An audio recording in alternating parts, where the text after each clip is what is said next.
The Lotus Sutra. Translated from the Chinese of Kumarajiva 2007. By Tsugunari Kubo and Akira Yuyama. Chapter 7. The Apparitional City.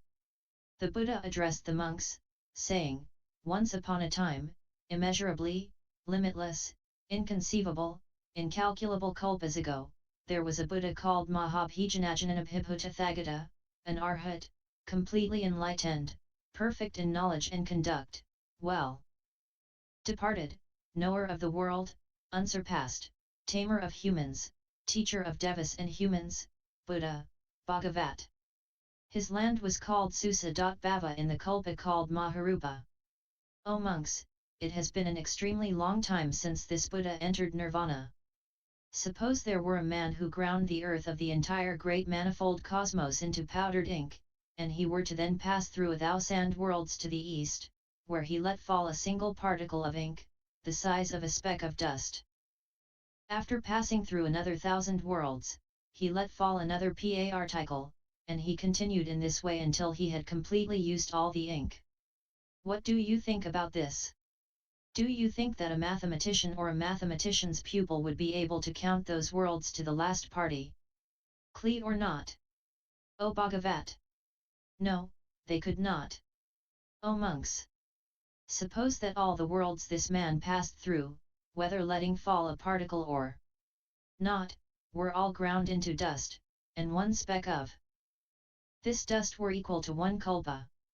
The time since the parinirvana of this Buddha surpasses this number by immeasurable, limitless, incalculable hundreds of thousands of myriads of kotis of kalpas, and through the power of the Tathagata's wisdom and insight, I can see his distant past, as if it were today." Thereupon the Bhagavat, wanting to elaborate on the meaning of this further, spoke these verses. "I recall that in the past, immeasurable kalpas ago, there was a Buddha, the most honored among two-legged beings, called Mahabhijanajananabhibhu. Suppose there was a man who vigorously ground up in its entirety the earth of the great manifold cosmos and turned it all to powdered ink. After passing through 1,000 worlds, he let fall one particle of ink. And in this way, he continued to let fall particles until he had used up all the ink. If all these worlds, those where he let fall a particle and those where he did not, were to be ground into specks of dust, and one speck of dust were equal to a single kalpa, their number would be surpassed by the number of kalpas that have passed since that Buddha's parinirvana. So incalculable has this number of kalpas been. With the Tathagata's unobstructed wisdom, I know of these bodhisattvas and sravakas and the parinirvana of this Buddha. It is as if I see his parinirvana today. O monks, you should know that with the knowledge of the Buddha, which is pure and subtle, incorruptible and without obstructions, I perceive what happened immeasurable kalpas ago." The Buddha addressed the monks, saying, "The lifespan of this Buddha Mahabhijanajananabhibhu was 540 myriads of kotis of nautas of kalpas. When that Buddha was seated on the terrace of enlightenment after having defeated Mara's army, he tried to obtain highest, complete enlightenment, yet the Dharma of the Buddhas did not appear to him. In this way, even after having sat cross-legged for 1 to 10 intermediate kalpas, undisturbed in body and mind, the Dharma of the Buddhas still did not appear to him. At that time a group of 33 devas first prepared for that Buddha a lion seat 1 yojana in height under the Bodhi tree, for this Buddha was to attain highest, complete enlightenment on that seat. As soon as the Buddha sat on this seat, all the Brahmas rained down various heavenly flowers for 100 yojanas around. Periodically a fragrant breeze would blow away the withered flowers and they would rain down fresh ones. In this way they unceasingly paid homage to the Buddha for a full 10 intermediate kalpas, raining down these flowers continuously until his parinirvana. The devas of the 4 quarters constantly struck heavenly drums to honor the Buddha, and in the same way all the other devas made divine music for a full 10 intermediate kalpas until his parinirvana. O monks! The Dharma of the Buddhas appeared to the Buddha Mahabhijanajananabhibhu after 10 intermediate kalpas had passed, and he attained highest, complete enlightenment. This Buddha had had 16 children before he renounced household life. The eldest child was called Jnanakara. Each child had various kinds of rare toys. After hearing about their father's attainment of highest, complete enlightenment, they all put aside their toys and set out for where the Buddha was. Weeping sad tears, their mothers saw them off. Their grandfather, the wheel-turning sage king, went with them, along with 100 ministers and hundreds of thousands of myriads of kotis of people. When they arrived at the terrace of enlightenment, they all wanted to approach the Tathagata Mahabhijanajnanabhibhu, and pay homage and respect, honor, and praise him. They came up to him and bowed until their foreheads touched his feet, and then circled around him. Attentively, with palms pressed together, they gazed at the Bhagavat and spoke these verses. The Bhagavat of great, virtuous dignity. In order to bring sentient beings to the path, after immeasurable kotis of kalpas, and perfecting all the vows, finally became a Buddha. How wonderful! There is nothing more auspicious. The Bhagavat is truly extraordinary. He sat tranquil for 10 intermediate kalpas with his body and limbs immobile. His mind was always calm and never distracted. He has attained ultimate, eternal tranquility, and is firmly established in the incorruptible Dharma. Now seeing the Bhagavat, who has serenely attained the Buddha path, we receive benefit and celebrate with great joy. Sentient beings, ever suffering, are blind and without a teacher. They are unaware of the path that leads to the extinction of suffering, ignorant of the way to seek liberation from one blind state to the next. Those in the troubled states of being daily increase while the devas decrease. They never hear the Buddha's name. Now the Buddha has attained the highest, serene, and incorruptible Dharma. Thus we and the devas and humans shall obtain the greatest benefit. Therefore we all bow and pay homage to the highest Lord. At that time the 16 princes, having praised the Buddha in verse, requested that the Bhagavat turn the wheel of the Dharma, saying, O Bhagavat, teach the Dharma. Put all the devas and people at ease and benefit them through your compassion. They spoke further in verse, saying, O hero of the world! The one who has no equal, who is adorned with 100 merits, and has attained the highest wisdom. We entreat you to teach, for the sake of the world, and bring us and all the other sentient beings to the path. Illuminate and reveal this wisdom so that we may attain it. If we can become Buddhas, so can the other sentient beings. The Bhagavat knows the deep-seated intentions of sentient beings and the paths they practice, as well as the power of their wisdom. May the Bhagavat, being wholly aware of their positive intentions, accumulated merits, and past deeds, turn the highest wheel of the Dharma.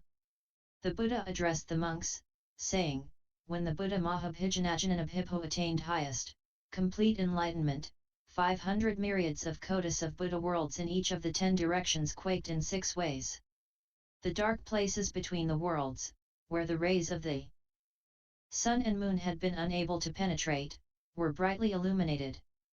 The sentient beings there were able to see each other and said, how is it possible that sentient beings have suddenly appeared here? Moreover, those worlds from the heavenly palaces up to the palaces of the Brahmas, also quaked in 6 ways. The great ray of light shone everywhere, filling the worlds with a radiance that surpassed the light of the devas. At that time the palaces of Brahmas in the 500 myriads of kotis of worlds in the east were illuminated twice as brightly as usual. The great Brahmas each thought, the palaces are illuminated now as never before. What has caused this phenomenon? At that time all of the great Brahmas approached each other to discuss this matter. In that assembly there was a great Brahma called Sarvasatvatratar who spoke to the assembly of Brahmas in verse, saying, this illumination of our palaces has never occurred before. Let us find out the reason for this. This great ray of light has illuminated the 10 directions. Has a deva of great merit been born? Or has a Buddha appeared in the world? Then the great Brahmas of the 100 myriads of Kotis of worlds went toward the west with their palaces to inquire about this phenomenon, carrying heavenly flowers in their robes. They saw the Tathagata Mahabhijanajananabhibhu on the terrace of enlightenment, sitting on the lion seat under the Bodhi tree. He was respectfully surrounded by humans and such non-humans as devas, naga kings, gandharvas, ki-naras, and mahoragas. They also saw the 16 princes requesting the Buddha to turn the wheel of the Dharma. Then the great Brahmas bowed until their foreheads touched the Buddha's feet and then circled around him 100,000 times. They scattered heavenly flowers on the Buddha, and the flowers they scattered were piled as high as Mount Sumeru.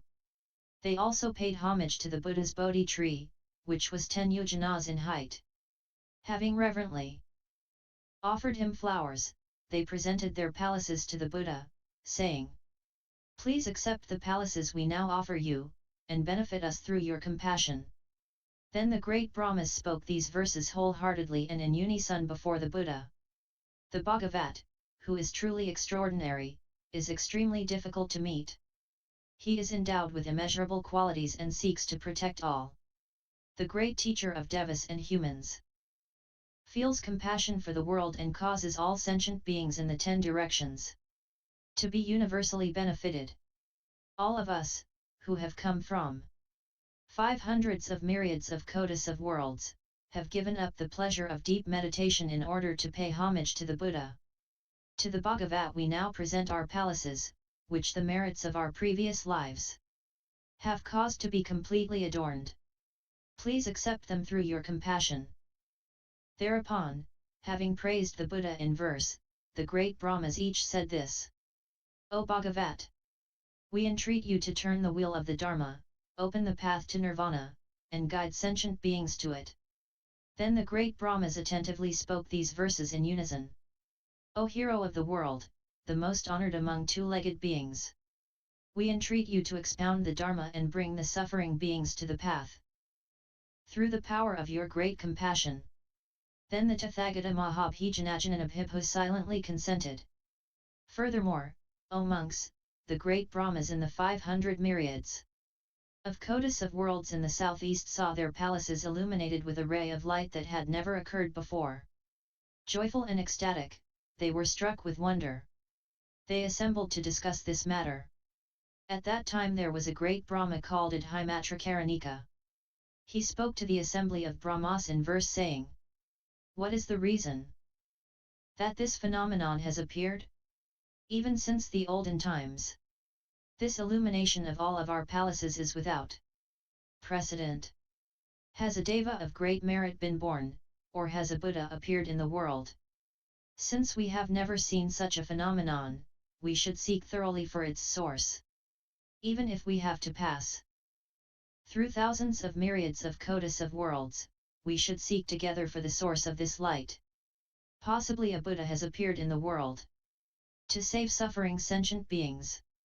Thereupon 500 myriads of Kotis of great Brahmas went toward the northwest with their palaces, carrying heavenly flowers in their robes, to inquire about this phenomenon.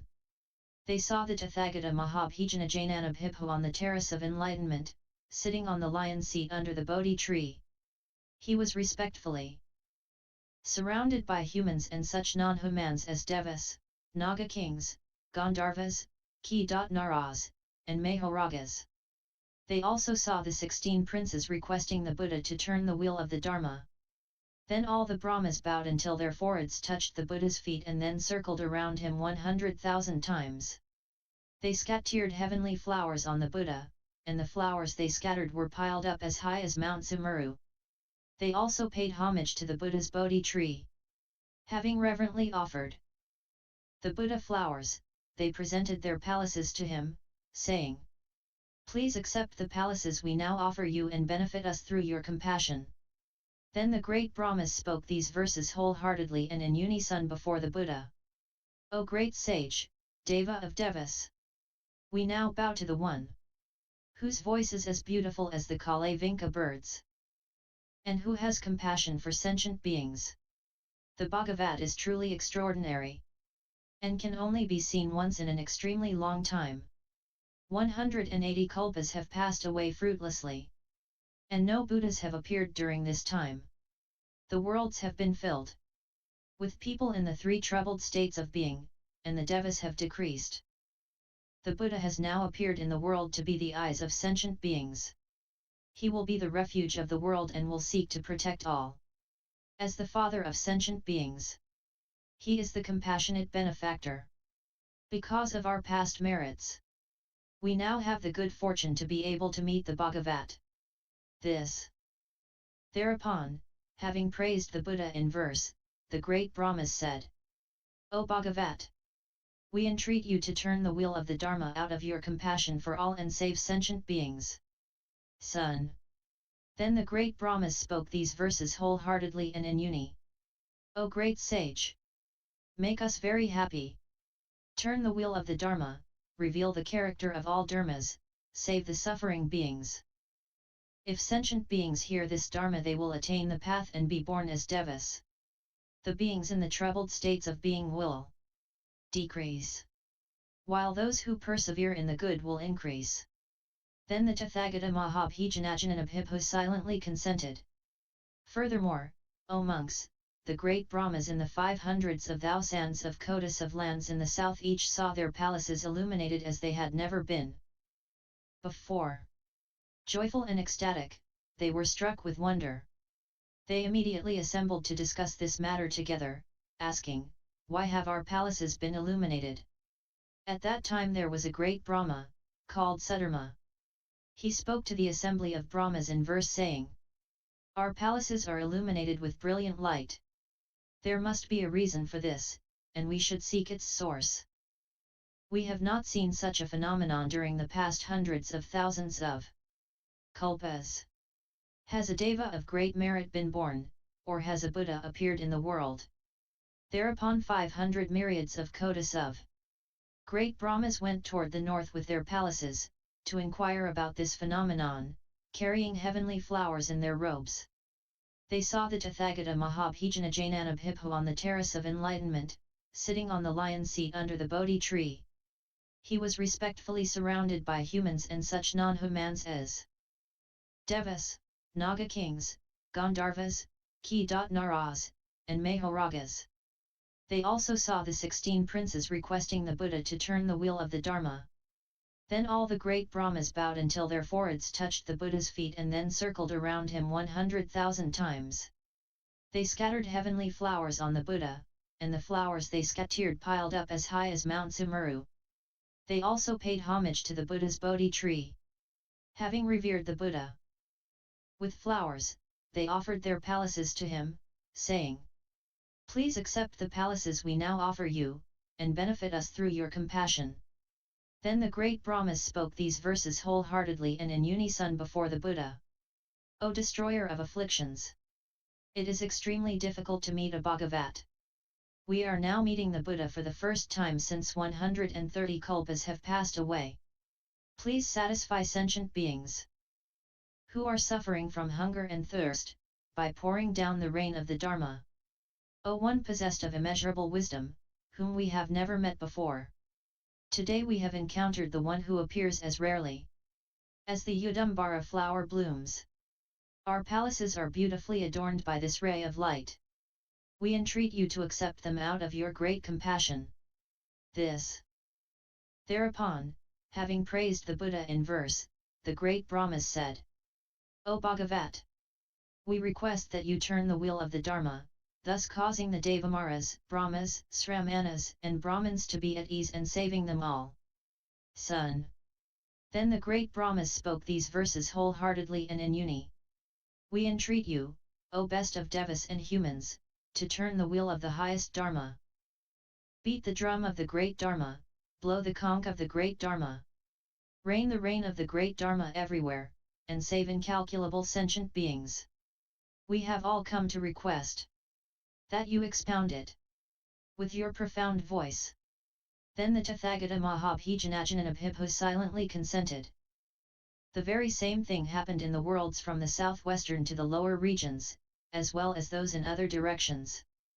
Then all the great Brahmas in the 500 myriads of kotis of lands in the upper region saw their palaces illuminated with a light that had never existed before. Joyful and ecstatic, they were struck with wonder. They immediately assembled to discuss this matter together, asking, "Why have our palaces been illuminated?" There was a great Brahma in that assembly called Sekan. He spoke to the assembly of Brahmas in verse, saying, "Why have all our palaces been brilliantly illuminated with this light of virtuous dignity, and adorned in this unprecedented way? We have never seen such a wonderful phenomenon. Has a deva of great merit been born? Or has a Buddha appeared in the world?" Thereupon 500 myriads of kotis of great Brahmas went into the lower regions with their palaces to inquire about this phenomenon, carrying heavenly flowers in their robes. They saw the Tathagata Mahabhijanajananabhibhu on the terrace of enlightenment sitting on the lion seat under the Bodhi tree. He was respectfully surrounded by humans and such non-humans as devas, naga kings, gandharvas, ki-naras, and mahoragas. They also saw the 16 princes requesting the Buddha to turn the wheel of the Dharma. Then all the great Brahmas bowed until their foreheads touched the Buddha's feet and then circumambulated him 100,000 times. They scattered heavenly flowers on the Buddha, and the flowers they scattered were piled up as high as Mount Sumeru. They also paid homage to the Buddha's Bodhi tree. Having reverently offered him flowers, they presented their palaces to the Buddha saying, "Please accept the palaces we now offer you, and benefit us through your compassion." Then all the great Brahmas spoke these verses wholeheartedly and in unison before the Buddha. How splendid it is to meet the Buddhas, the great sages who deliver the world, who diligently work to get sentient beings out of the hell of the triple world. The best of devas and humans, who has universal wisdom, out of compassion for everyone opens the gate to immortality and extensively saves all. Since olden times, immeasurable kalpas have passed away in vain, without the presence of the Buddha. In the time before the Bhagavat appears, the 10 directions are in constant darkness. Those in the 3 troubled states of being increase and the asuras also flourish. The devas decrease all the more, and when they die, many of them fall into those troubled states. Having never heard the teaching from the Buddha, all of them always behave badly, and their physical power and wisdom decreases. Because of their erring deeds, they lose happiness or any notion of it. Abiding in the teaching of false views, they know nothing of good conduct. Deprived of the Buddha's inspiration, they always fall into the troubled states of being. After a very long time, the Buddha has now appeared as the eye of the world. It is out of compassion for sentient beings that the Buddha appears in the world. Transcending everything, the Buddha has attained complete enlightenment. We are all extremely happy, and all the other beings joyfully acclaim this unprecedented experience. All our palaces are beautifully adorned by this ray of light. We now offer them to the Bhagavat. Please accept them out of your compassion. By the universal transference of this merit, may we and all other beings together attain the Buddha path. Thereupon the 500 myriads of kotis of great Brahmas, having praised the Buddha in verse, each spoke to him, saying, "O Bhagavat! We strongly entreat you to turn the wheel of the Dharma, give ease to many, and enable them to attain the path." Then all the great Brahmas spoke these verses. "O Bhagavat! Turn the wheel of the Dharma, beat the drum of the Dharma of immortality, save the suffering sentient beings, and reveal the path to nirvana. We strongly entreat you to accept our request, and out of your compassion, and with your wonderful voice, expound the Dharma that you have perfected over immeasurable kalpas." And then the Tathagata Mahabhijanajananabhibhu acceded to the request made by all the great Brahmas from the 10 directions and the 16 princes.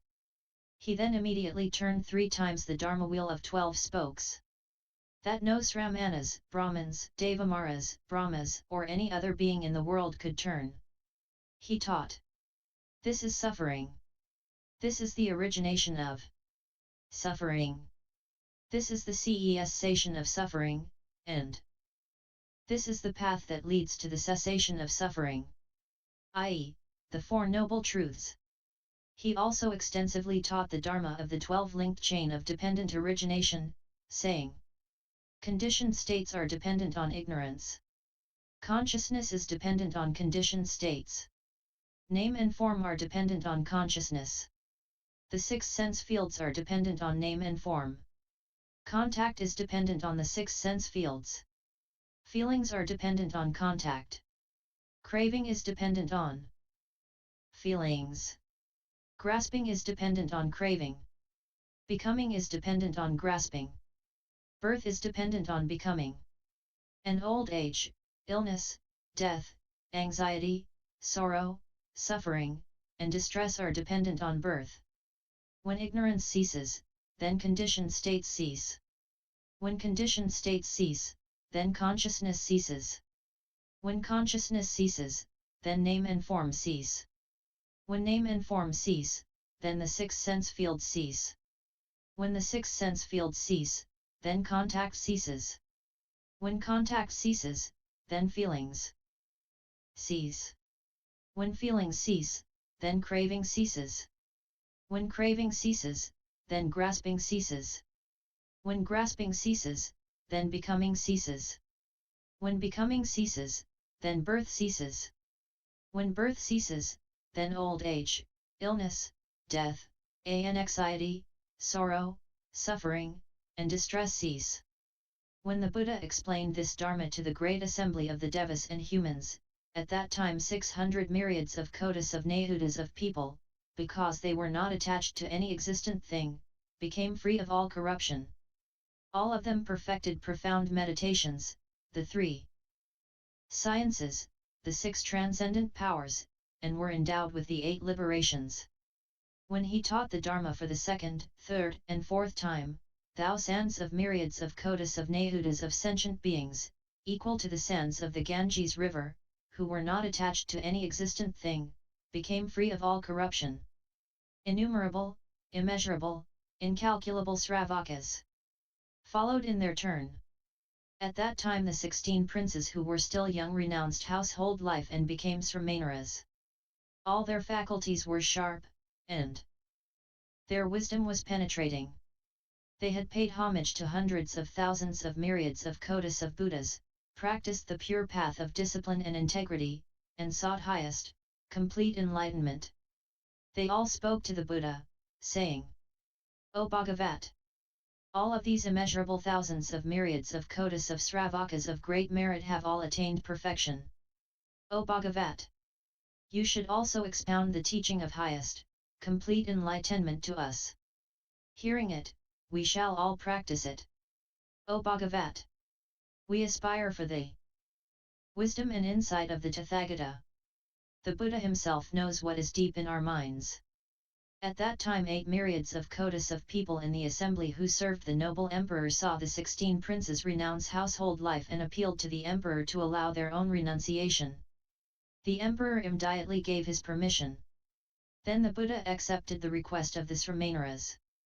After 20,000 kalpas had passed, he taught to the fourfold assembly this Mahayana Sutra called the Lotus Sutra, the instruction for bodhisattvas and treasured lore of the Buddhas.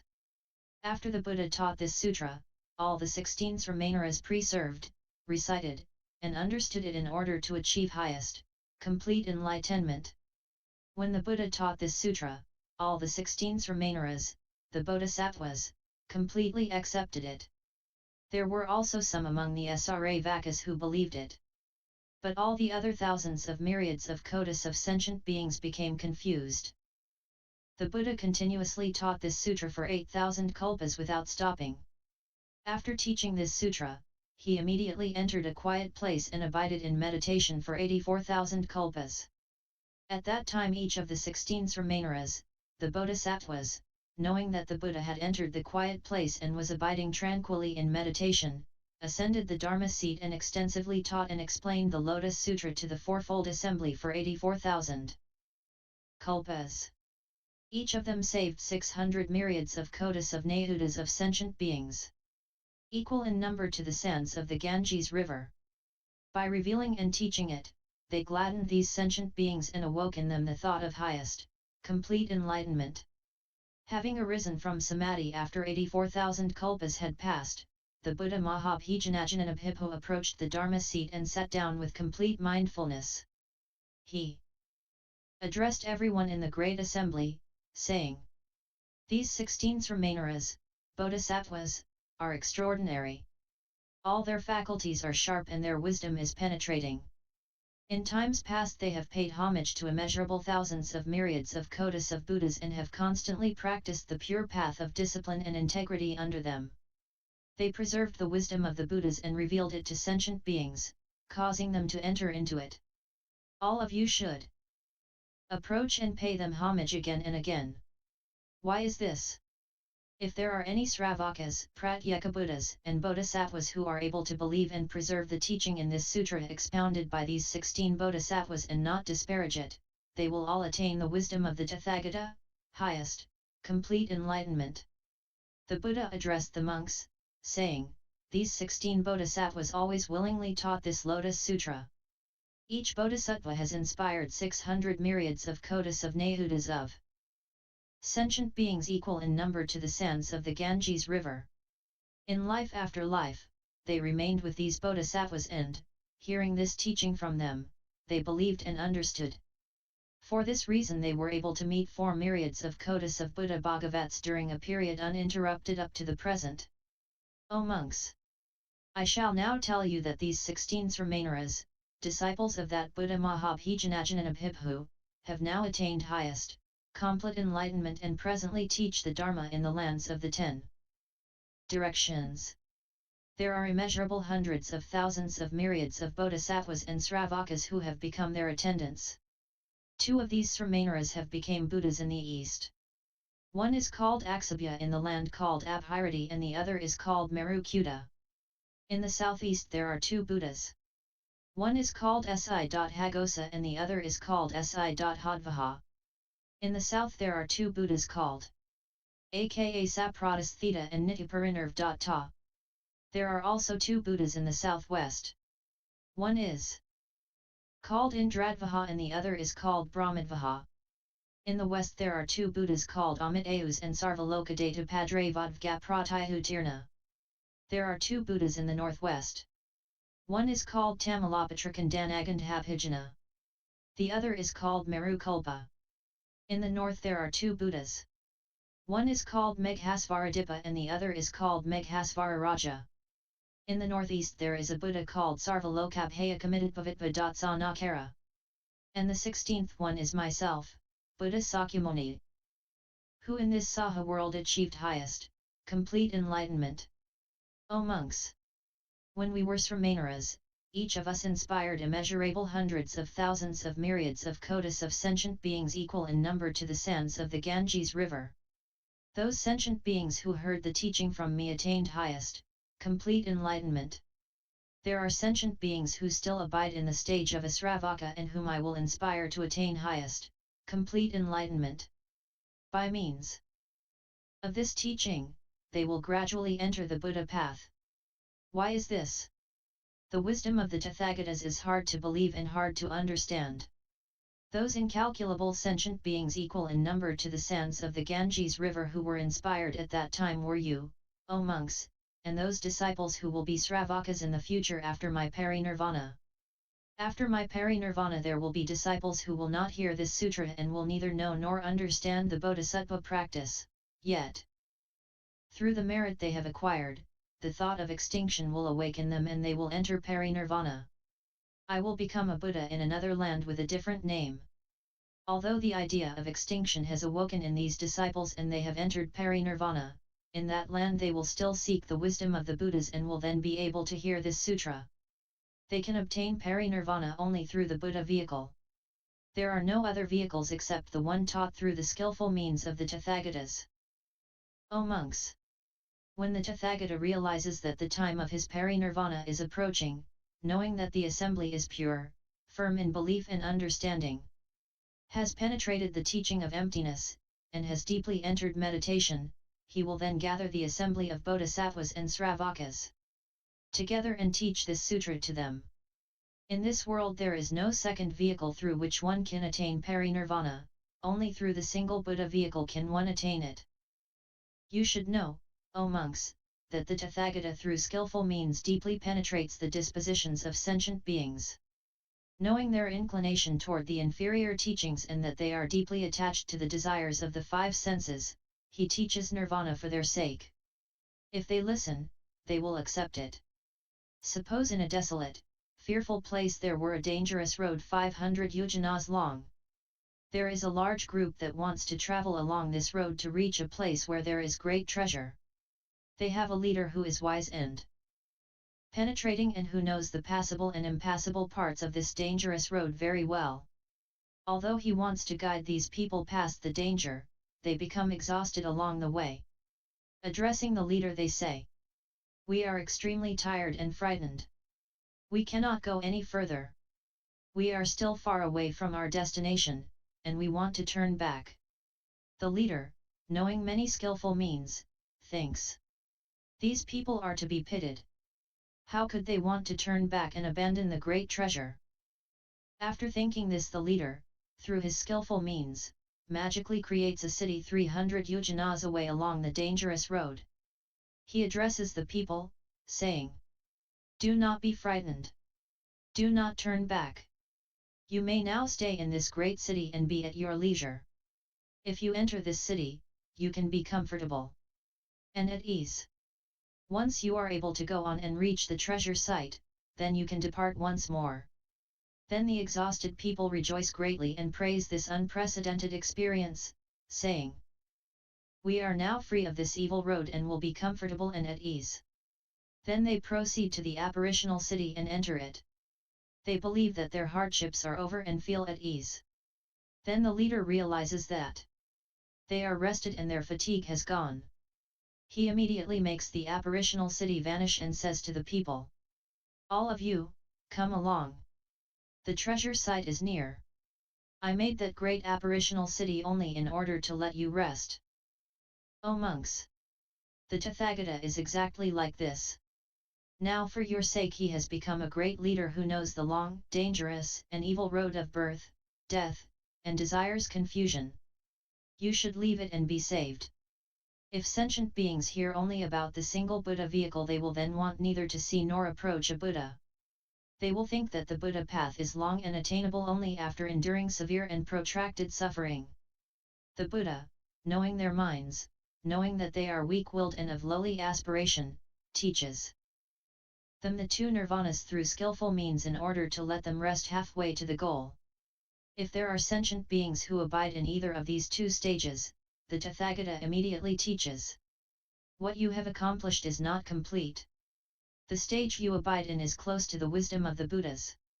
You should observe and consider that the nirvana you have obtained is not the true one. It is only through the power of the Tathagata's skillful means that the single Buddha vehicle is explained as three.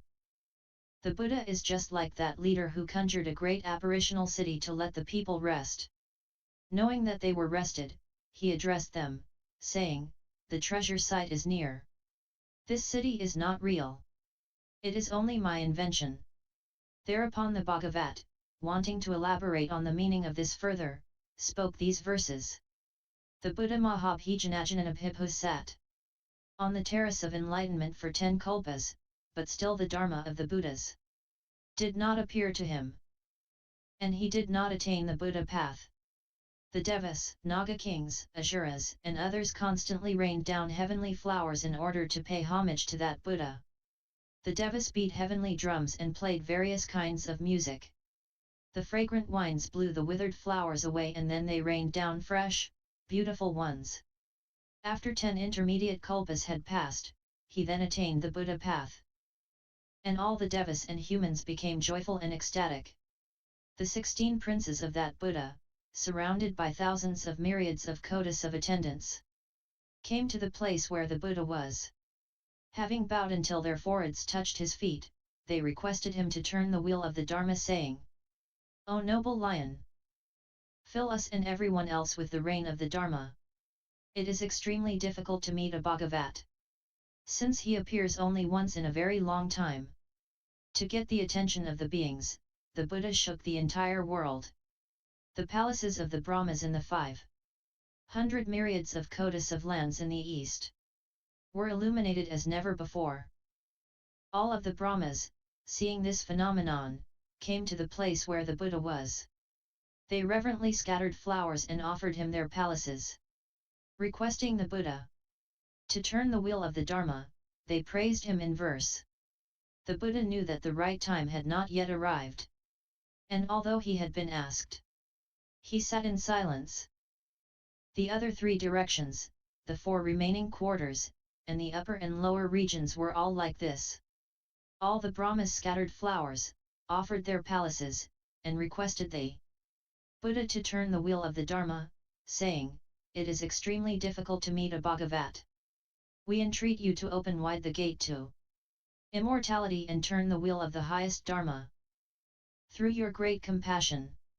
The Bhagavat, having immeasurable wisdom, accepted their request and expounded various teachings, such as the 4 Noble Truths and the 12-linked chain of dependent origination, saying, beginning with ignorance and ending with old age and death, all these derive from birth. You should know about such miseries.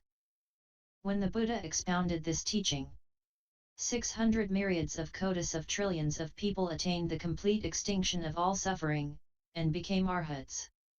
At the time of the second teaching, thousands of myriads of people, equal in number to the sands of the Ganges river, unattached to any existent thing, also attained arhatship.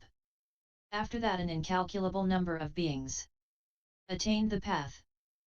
Even if one were to count 4 myriads of kotis of kalpas, one could not finish counting their number. Then the 16 princes renounced household life and became Sramaneras. They all asked the Buddha to expound the teaching of the Mahayana, saying, "Let us and all of our attendants attain the Buddha path. We entreat you to let us obtain the Bhagavat's eye of wisdom, supreme in purity." The Buddha, knowing the minds of his children and their past conduct, taught the 6 perfections and various transcendent powers.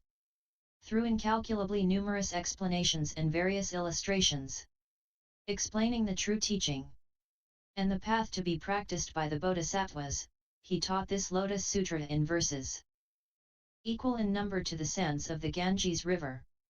After the Buddha taught this sutra, he entered meditation in a quiet place and sat with complete concentration in the same spot for 84,000 kalpas. Those Sramaneras, knowing that the Buddha had not arisen from meditation, taught the highest wisdom of the Buddhas to immeasurable kotis of beings. Each sat on the Dharma seat and explained this Mahayana Sutra. After the great parinirvana of that Buddha, they propagated the Dharma and inspired others. Each Sramanera saved 600 myriads of kotis of sentient beings, equal in number to the sands of the Ganges river. Those who heard the teaching after the Buddha's parinirvana were always born together with their teachers in various other Buddha lands.